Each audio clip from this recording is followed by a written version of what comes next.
So let's go to Wisconsin. Dustin, he, him, wants to talk about free will. Dustin, you are chatting it up with Secular Rarity and JMike. What you got for us today? Hopefully you heard the other calls on free will and you have some thoughts, but tell us where you're coming on this. You think we've got free will? Why? Yes, I do. I think if you were to go back to my childhood and not teach me English, and one version of me doesn't know English and one version does, the person that knows English is going to make different decisions. Yeah, but that's determinism. Well, in each case, there's two different people that are being determined on two different things. We've got to be talking about the exact same thing, right? We've got to be talking about the agent doing the exact same thing. Language informs decisions. I agree with that, but again, the issue there doesn't have anything to do with free will, right? So again, we're in this boat of being like, well, okay, hang on a sec. Okay. So if two different individuals, right, learn different languages, right, of course they're going to interact in the world differently. You're going to go back in time. No, same individual. You're going to go back in time. They're going to have all the same neurons firing in their head. Everything's going to be the same thing. They wouldn't have the same neurons firing because they know a different language. They wouldn't have the same neurons firing in the same pathway because they know a different language. They're making decisions with it. No, they're not. So again, we're in the same boat of saying if we go back, and then there's this cause, there's this determined thing that gets us to this conclusion. That's not free will. If you're saying, if we rolled the clock back and instead of learning English, I learned Spanish, and then no language, and then my decisions would be different because of that, that doesn't equal free will. At no point in time do you ever have this agent that's coming in and stopping the causal chain, right? Am I just confused? You just gave different. No, you're right. You just gave different antecedent factors that determine a different outcome. Great, right? Thank you. Same person, perfectly compatible with me and Secular's view. Nowhere is libertarian free will smuggled into that at all. You would be making different decisions with the same exact frame. No, look. But you couldn't be. We have to recognize there aren't two people. So if we went back and we could do this and we just evaporated the language that they did, the decisions that nowhere in this analysis did you give it an actual analysis for free will. You just gave two different situations. One, a human who has language, we rewind the clock, and we strip away the language, and it would make different decisions for them. Well, yeah, because you've changed. Well, for one thing, you've changed the point of the thought example where the situation is fixed, and you now created two different situations: a fixed one where that I have English, and a fixed situation where I don't have any language. But both fixed situations, because you wanted to split them for some reason, both of those situations, fixed in their own cases, determined the outcomes in their own cases. You didn't do anything. Like it. I don't suggest. Let me put it this way. I understand. I agree. Dustin, last sentence. I do not suggest defending free will by defeating free will. Right? I just don't advise that. That's just me, though. No. You ain't got to get snippy. I was learning. Okay. How about this? If you drop a rock out of a plane from 1,000 feet, yeah, I understand it's going to go to the same spot every single time. But if you drop me out, I don't think I would, because I don't have a predetermined plan as to how I'm going to flail my arms, or if I'm going to find Jesus at that moment, or what. You recognize that the issue with what you just said is you're talking about something that you're trying to say has agency, and you're comparing that with something that I think all three of us agree doesn't have agency. I don't think JMike or I would say that a rock. To the rock. I'm not comparing it to the rock. I'm saying I agree the rock would fall in the same spot every time. But you're saying the reason that a person would on the way down. Right, but if we know what all of those, if we know exactly when you're going to flap your arms like a bird, or exactly when you're going to kick and flail and stick because your tongue I've never out. been in that Right, situation. but that isn't right. But that doesn't defeat the concept of a causal chain that goes back, that determines what's going to happen next. What you're saying is there's just a question mark in the future for where the dominoes eventually lead up.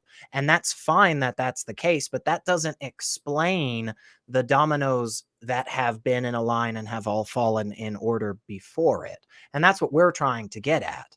Like, I get why free will seems like it's there. And it's because of this exact reason, that it seems to be the case that when we do something like roll a marble down a hill, we feel better about being able to calculate all the little bumps and little hiccups and stuff that happens. But why is that not possible if we did that with a living thing, with something that has this agency, right? Like, theoretically, there's no but see, right there, you're just saying that. You're just bringing that in and saying, well, yeah, but agents can make decisions. And it's like, yeah, but how are you demonstrating that? Yes, and I the can way that flap you're my arms, saying that rock you're cannot flap demonstrating his arms. that, hang on, calm down, Dustin, calm down, hang on. I got you muted for a second. The way you're claiming that we can demonstrate that something doesn't work out in this very mathematical, again, rolling a ball down a hill, right? That's probably something everybody has done in a basic physics course, calculating where the ball will land, right? Also, probably we didn't get it exactly right because there's some other factor that existed in that classroom that we weren't sure about. But talking about the fact that there are potentially future events that could change the outcome that we just saw, like, yeah, like I agree with that, but that doesn't talk about the things prior to that.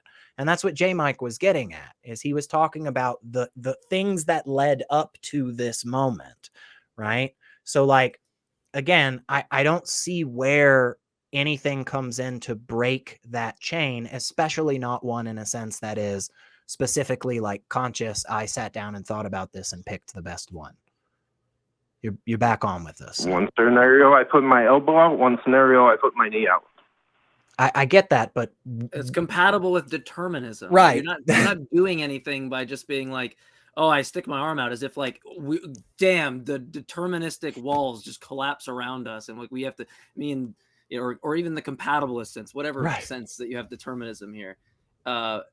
It doesn't do anything. It's perfectly compatible with compatibilism, ironically using those words together, determinism, and libertarian free will, assuming that that's a thing. But the fact that you just state that you can move your arm or not, it doesn't tell us whether or not it was freely willed, right? There's still this idea that in the scenarios where you move your leg or your arm, they were determined by stimuli or by your neurophysiological makeup, right? Or the environment, or a combination of all the things. And since that's the causal chain that I'm speaking of, right, all of those prior things, or the things that are working in the moment, all of those things, that amalgamation is always going to determine the next thing that props up. If you think that you can get another outcome, it's going to have to be random. That's not libertarian free will. Right. So just pointing out that I move my arm does nothing for free will. I just don't. I'm not really convinced that the free will debate. Hold on. I'm not trying to be mean. I go out every spring and knock on doors, try and get the most progressive, student. I can't even think right now. Student councils. That's okay. On the board. That's okay. If you had the free will, you'd for me to do that. Be able to free think clearly, right? It's pointless for me to do that. Were you determined to think? Were you determined to be cloudy in that moment? Were you determined to be cloudy in that moment, or did you freely decide to have your brain get scrambly? Right? I mean, just think about it for a second. I just don't really get where the and what in every part of our daily lives, it's like it'd be weird.